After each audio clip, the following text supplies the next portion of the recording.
Hola, muy buenos días. Bienvenidos a EPG Pathshala de Español. Estamos en el paper 9 que se titula Literatura medieval.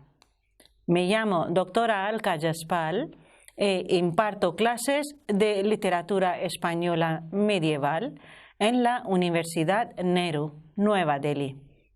En este módulo hablaremos del libro de Alexandre.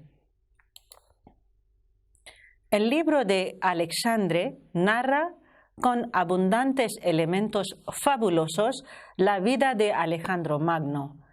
Está escrito utilizando la cuadernavía por la extensión del texto, que supera los 10.000 versos, la relevancia de las fuentes y los asuntos tratados, la enorme erudición que se muestra y la internacionalidad del tema puede ser considerado como la obra más interesante del Mester de Clerecía. Esta obra se ha conservado en dos manuscritos. El más antiguo, en pergamino, de fines del siglo XIII o principios del XIV, perteneció a la biblioteca del duque de Osuna y se guarda hoy en la Biblioteca Nacional de Madrid. Muestra leonesismos en su lenguaje y en la última estrofa se afirma que lo escribió Juan Lorenzo de Astorga. El otro manuscrito, en papel, del siglo XV, se conserva en la Biblioteca Nacional de París. Tienen algún aragonesismo y su estrofa final lo atribuye a Gonzalo de Berceo. Sobre la datación, tampoco hay un acuerdo preciso entre los investigadores, fuera de los límites muy generales de la primera mitad del siglo XIII. Tiene que ser posterior al año 1182, año en el que se escribió el Alexandrés de Chatillon, y anterior a 1250, fecha aproximada del poema de Fernán González, en el que esta obra tiene mucha influencia. También se desconoce la fecha en que el libro fue compuesto, exactamente dicho, pero se acepta generalmente que en la primera mitad del siglo XIII. Raymond S. Willis llega a remontar la fecha hasta 1201 o 2. Se ha discutido muy por extenso, a la vista de los leonesismos y aragonesismos que ofrecen respectivamente los dos manuscritos conservados, cuál fue el dialecto original en el cual se escribió esta obra, Alexandre. El crítico Marcos Marín, a partir del propio texto de Alexandre, se basa sobre todo en la estrofa 1799, concluye que la composición debió realizarse entre el año 1202 hasta 7. De ser cierta esta última propuesta, la autoría de Berceo debe ser descartada, pues por esas fechas el riojano no era más que un niño. En lo que concierne a la versificación, el crítico Alarcos Llorach admite que el autor del Alexandre consigue en su poema la perfección que anuncia en el comienzo de su obra y se inclina a considerar como errores o descuidos de los copistas los versos mal medidos o los frecuentes casos de asonancia. Pero existen además otras muchas fuentes secundarias de variada procedencia. García Gómez, otro crítico, ha estudiado los elementos arábigos incorporados por el poeta español, como el invento que hace Alejandro de la máquina voladora. Las dos cartas en prosa de Alejandro a su madre, que figuran añadidas al final del manuscrito de Osuna, proceden también probablemente de colecciones arábigas de sentencias o incluso de versiones musulmanas de la leyenda alejandrina. Este poema, en cambio, está construido como un verdadero monumento de erudición. Su asunto, en primer lugar, la historia de Alejandro Magno, representa un notable incremento para la literatura erudita en España. El texto está compuesto de acuerdos con los más exigentes cánones de retórica y poética. Los elementos decorativos suponen un derroche de todas las ramas del saber, concebidas por el autor como un conjunto científico. El héroe del poema está moldeado por el autor como un arquetipo, no simplemente con las tradicionales virtudes de justicia y valor atribuidas a los reyes, sino como un hombre letrado, sabio, diversamente instruido en todas las ciencias por su maestro Aristóteles. El autor del libro de Alexandre alardea, y la posee desde luego, de una copiosa erudición, aunque a través de compendios y refundiciones conocía a Homero, a Ovidio, a Quinto Curcio y a gran número de autores arábigos y cristianos, representativos de la cultura de su época. En suma, las fuentes principales del poema pueden ser estas. En primer lugar, el Alexandreis del año 1180, poema narrativo en hexametros latinos de Gautier de Chatillon, inspirado en la obra anterior y en la biografía Historiae Alexandri Magni Macedonis del siglo I de Quinto Curcio. La epopeya latina medieval del siglo XII es la fuente principal del libro de Alexandre castellano. Fue escrita en el siglo III después de Jesucristo por un autor cuyo nombre e identidad desconocemos, aunque se le domina Pseudo-Calístenes. Estamos hablando de la novela de Alexandro en latín clásico. Esta es el más extensa del Mester de Clerecía, puesto que se basa los 10.000 versos. En ella se fijan los rasgos esenciales del protagonista. Alejandro no es hijo real de Filipo, sino resultado del engaño del egipcio Nectanebo, quien se finge el dios Amón. El nacimiento y la muerte están llenos de prodigios.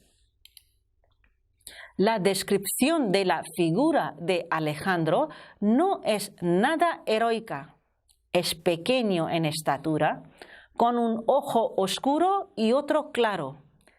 Tiene melena leonina y constante insistencia en que no se parece nada a Filipo. Parte fundamental de la novela son las epístolas, pues completan la historia narrada. Contienen en mayor grado los elementos didácticos y sirven para la descripción de tierras y personajes fantásticos. Tuvo una difusión extraordinaria y se la considera el texto crucial para la transmisión de la leyenda. A Europa llega en el siglo X con el arcipreste León de Nápoles, quien trajo de Constantinopla una copia y la tradujo al latín con el título de Nativitas et Victoria Alexandri Magni. Si bien con el tiempo fue conocida como Historia de Proelis. Esta versión en latín se usó como fuente en la General Historia, en el Roman de Alexandre francés y el Alexandres de Gautier de Chatillon, y más adelante en el texto del libro de Alexandre. Tuvo una difusión extraordinaria y se la considera el texto crucial para la transmisión de la leyenda. A Europa llega en el siglo X con el arcipreste León de Nápoles, quien trajo de Constantinopla una copia y la tradujo al latín con el título de Nativitas et Victoria Alexandri Magni. Si bien con el tiempo fue conocida como Historia de Proelis. Esta versión en latín se usó como fuente en la General Historia, en el Roman de Alexandre francés y el Alexandres de Gautier de Chatillon, y más adelante en el texto del libro de Alexandre. En cuanto al poema bajo estudio, se ha planteado el problema de una unidad estructural de la obra, ya que la trama se ve interrumpida por numerosos, diversos y variados episodios, algunos tan extensos como el de la Guerra de Troya, que podrían considerarse como poemas autónomos en sí mismos, y que, de hecho, incluso han sido editados separadamente como tales. Pero ahora, hoy se interpreta como una sutileza estructural que no perturba la cohesión temática y estructural del texto, ni su intención moral última, y sirve, además, para situarlo por encima del resto de obras medievales sobre el tema. Su unidad viene dada precisamente por el modo como se entretejen los temas y episodios, procedimientos tan comunes en la época como la narración lineal. Este poema se divide en tres partes primordiales. La primera parte es la presentación del héroe y la etapa de su aprendizaje.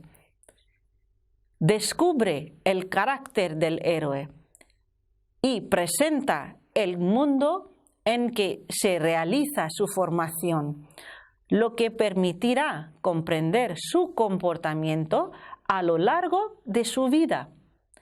Narra los grandes prodigios que tienen lugar cuando nace, su educación por Aristóteles, su gran inteligencia, la ira que le corroe cuando advierte que los reyes de Grecia son tributarios del rey persa Darío III.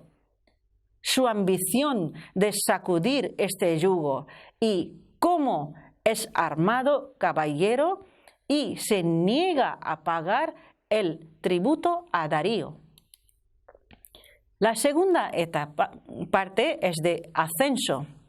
En esta parte se ponen de manifiesto los trabajos que habrá de padecer hasta conseguir su hegemonía en el mundo.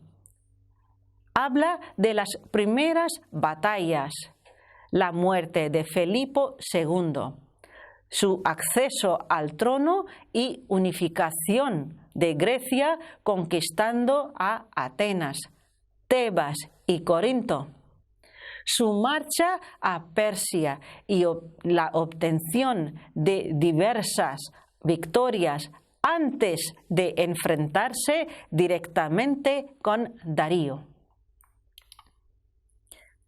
La tercera parte es máximo poder y caída. En esta parte, el relato de su conquista del máximo poder sobre la tierra, lucha contra Darío, conquista de Babilonia, Susa, Usión, Persépolis, etc. Habla de la muerte de Darío a manos de los traidores Narbazanes y Besus.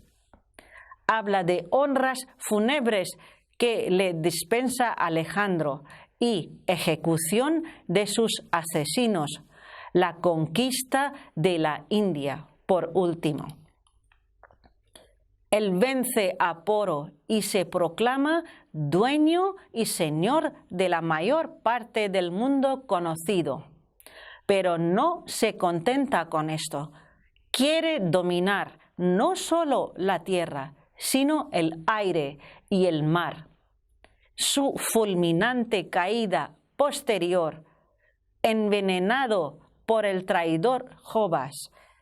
Esto da pie a una serie de moralizaciones finales sobre la vanidad de las honras mundanas que entroncan con el problema de la visión del mundo y el significado final de la obra.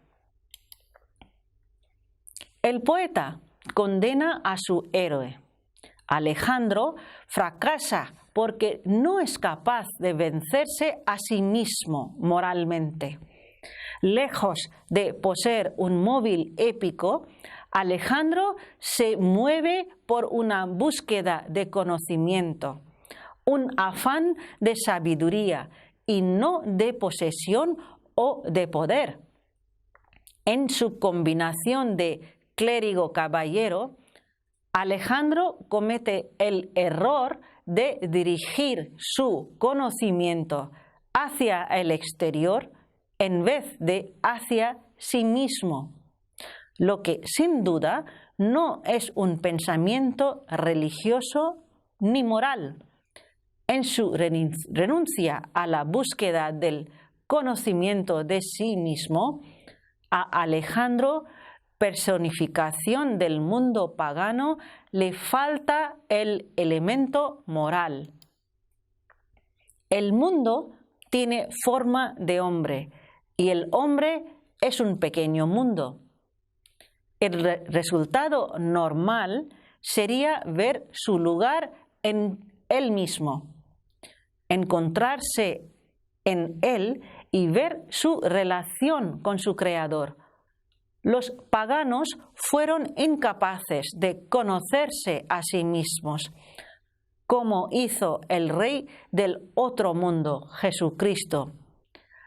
Alejandro sirve, pues, como ejemplo de la vanidad de las cosas de este mundo. Los temas dominantes en esta obra son la traición, la soberbia y el menosprecio del mundo. Todos ellos confluyen sobre el protagonista, que muere traicionado, peca de soberbia y renuncia en su agonía a las glorias mundanas. Estos tres temas se proyectan también sobre los otros personajes de la obra. El poeta insiste especialmente en el poder absoluto de Dios y en los rasgos inescrutables de la providencia que rige el destino de cualquier hombre, por poderoso que sea. Darío ya fue un Alejandro y pereció como él. En cuanto a la estructura, el libro de Alexandre tiene una estructura ternaria que básicamente sería la siguiente. Primero tenemos la introducción abarcando las coplas 1 al 6.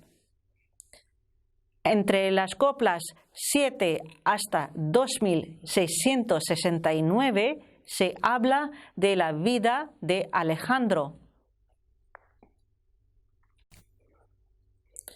En las coplas 7 a 198 se habla de su infancia y juventud. Se refleja el nacimiento y la formación intelectual hasta la copla 88. Desde la copla 89 hasta 168 se habla del Alejandro el caballero, y del Alejandro el rey se habla en las coplas 169 hasta 198. Se habla de las grandes conquistas hasta las coplas 2265. Se habla en estas coplas de la hegemonía sobre Grecia y preparativos de la lucha contra Darío, de la guerra contra el rey persa. Y a partir de las coplas 1968 hasta 2265, se habla de la campaña de Alejandro en la India. También se trata de varios aspectos del personaje. Se habla del pecado y muerte del Alejandro en las coplas 2266 hasta 69. Se habla de su soberbia, de las últimas hazañas y el final de la vida del protagonista hasta la copla 2669. En las coplas finales, es decir, 2670 hasta 75, es la despedida del autor. El aspecto importante que tenemos en esta obra es variopinto. El primero de todo es la imagen del rey que se presenta. El poema fue escrito para ser leído en la corte. Más aún, se lanzó ya en el año 1956 por Raymond Willis una idea de que la obra pudiera ser un speculum principis, es decir, espejo de los príncipes, dirigido a Fernando III el Santo o a su hijo Alfonso el X. Por ello es fundamental ver qué imagen que se da del rey. Desde el comienzo se nos dibuja al macedonio en su doble faceta del guerrero. Por ejemplo, aparece en las coplas: quiero leer un libro de un rey pagano que fue de gran esfuerzo, de corazón lozano, conquiso todo el mundo, metiólo en su mano. Y también letrado, por ejemplo, que aparece en las coplas: que fue franco y fardido y de gran sapiencia. Esta segunda característica se desarrolla en las coplas 14 hasta 19 y, más adelante, en 38 hasta 45. Aunque el autor de nuestro poema es consciente de que se trata de un rey pagano, no duda en atribuirle actitudes anticipadoras del cristianismo, como puede verse en las coplas 120 a 23, luego en 1161 o 2597. En estas coplas mencionadas se dice que él reza a un solo Dios, que afirma que adora al Criador, que alzó al Dios los ojos y las manos tendidas. Su piedad se recalca durante el entierro de Darío. Así dice en las coplas: «Fizo el rey gran duelo sobre el emperador. Si fuese su hermano, no lo faría mayor». Otro rasgo que se destaca mucho es el de su liberalidad. Un gran monarca debe ser muy generoso con los buenos sirvientes, aun a costa de su beneficio personal. Esto se percibe, por ejemplo, en la copla 972. En resumen, es el modelo de monarca caballero, porque en él son ajuntados sesos y clerecía, esfuerzo y franqueza y gran palacianía.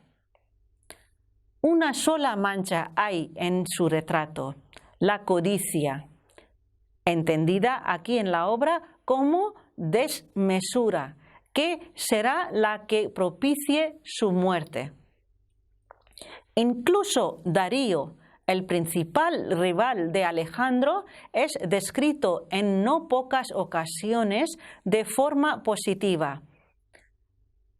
Así, en la copla 804, A y B se dice que el rey era buen hombre cumplido de bondad, ledo et de justicia y de gran caridad. Más adelante se le denomina el buen emperador, rey tan leal y de buen creer. También es presentado, al menos, como monoteísta. Es un poema con fuentes enciclopédicos. Así abarcan muchas digresiones y fuentes.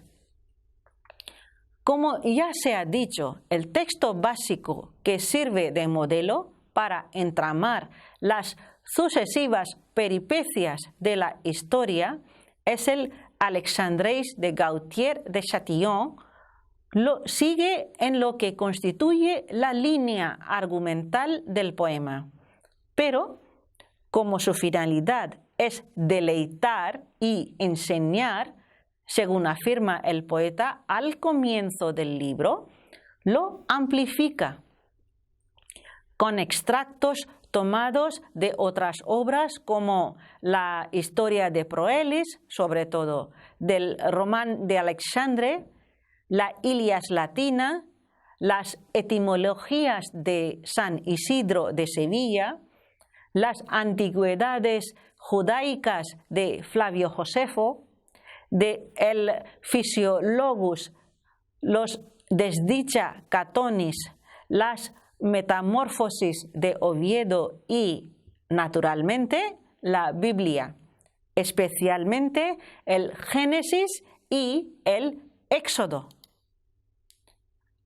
Abarcan muchas digresiones. Por ejemplo, el discurso de Aristóteles a Alejandro en las primeras estrofas.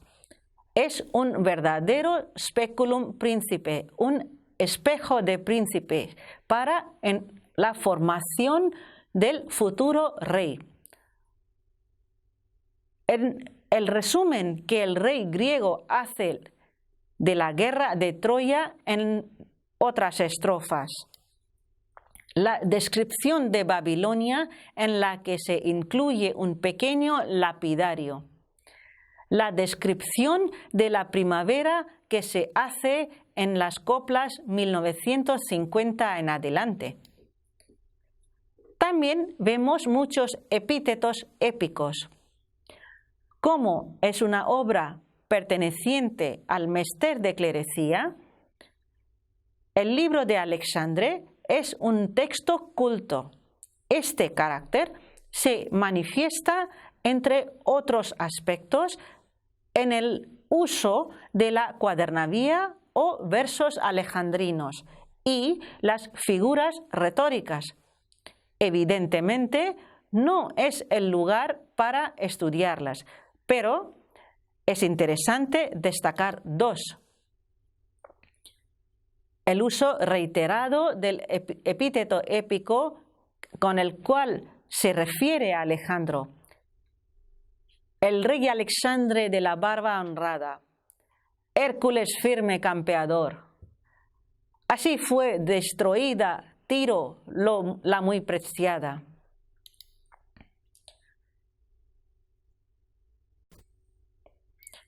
La siguiente digresión es de la éfrasis. Es una figura de pensamiento que consiste en la descripción literaria, una obra de arte visual.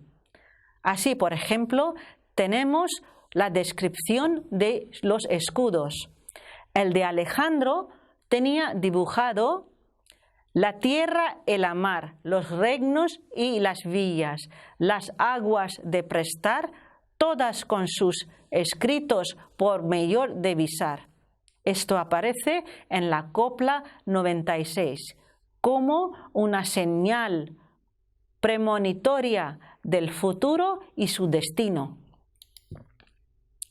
La otra descripción es del escudo de Aquiles en las coplas 654 en adelante. Muestra la naturaleza, las obras de los hombres, las 4 estaciones, los planetas. El autor concluye: «Non es home tan necio que huidiese el escudo, que non fuese buen clérigo sobre bien entendido». Como una premonición, el de Darío, coplas 990 adelante, casi todo lo que lleva tallado con batallas de reyes y personajes que tuvieron un mal final. Por ejemplo, los gigantes, Nabucodonosor, Ciro. También se habla de las tumbas. La de la mujer de Darío es como un libro abierto, en el que se pinta o se labra un resumen del Antiguo Testamento y otras incidencias de las gentes paganas. Se habla de la tumba de Darío, la cual es un compendio de astronomía y geografía. Pero la descripción más significante es de la tienda de Alejandro. Abarca las coplas 2550 en adelante. En el techo tenía dibujado el cielo con sus ángeles, los gigantes y la torre de Babel, el diluvio universal. En el lado derecho de la entrada, el año con sus meses, sus características y sus labores agrícolas. En el segundo pano, quiere decir otra tela de la tienda, las historias de Hércules y París. En el tercer pano de la tienda honrada era la Mappamundi scripta et notada. Escribió el maestro en el cuarto fastial las gestas del buen rey Sopo, las bien pintar.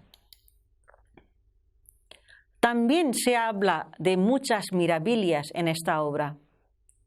Con este nombre se designa la relación de acontecimientos maravillosos. Es tópico afirmar que nuestra literatura medieval es realista, sobre todo si la comparamos con la francesa. Sin embargo, el autor del libro de Alexandre no pudo sustraerse a la atracción por lo extraordinario. Alejandro es presentado como un héroe mítico y laico, y por ello su nacimiento, como el de todos los grandes personajes, es anunciado por una serie de grandes signos. En otras estrofas se describe una visión profética del protagonista, del destino que le espera. En las coplas 2324 hasta 52 se habla del descenso de la naturaleza hasta los infiernos para que Lucifer ataje la ambición desmedida del rey griego. Cuando hace un resumen, por ejemplo, dice: «Son luengas razones de las cosas que vio el macedonio en Asia». Menciona, por ejemplo, «omnes monteses, mujeres et varones». «El avecilla, el fénix es llamado», etc. Habla también de un palacio en una isla llana.